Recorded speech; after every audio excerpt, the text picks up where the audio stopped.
বন্ধুরা ওই যে দূরে যে বোটটা দেখতে পাচ্ছ, ওই বোটটা যায় একদম সমুদ্রের ভিতরে বলতে অনেক ভিতরে চলে যায়। ওখানে মাছ ধরা হয়। মাছ ধরার জন্য যে নেটটা ফেলা হয়, ওইটা নেটটা ফেলে দিয়ে ওখানে যে মানে টানা হয়, যখন লাস্ট পজিশনে মাছটাকে আনা হয়, তখন এই দেখো এই যে দেখতে পাচ্ছ এই মেশিনটা, এই যে কাঠের তৈরি এটা, এই যে রশি, এটা দিয়ে মানে সব অনেক লোক থাকে, অনেক লোক দিয়ে এইভাবে টানা হয়।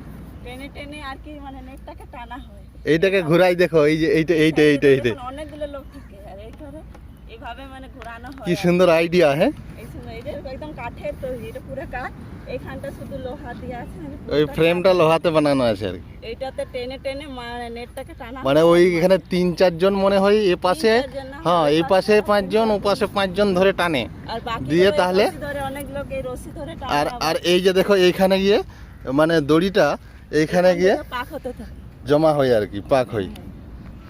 এইভাবে এখানে মাছ ধরা হয়। তো অনেক সকালে এলে হয়তো দেখানো যেত, কিন্তু আমরা অত সকালে আসতে পারিনি। তো জাস্ট মানে তোমাদেরকে দেখানো টেকনিকটা।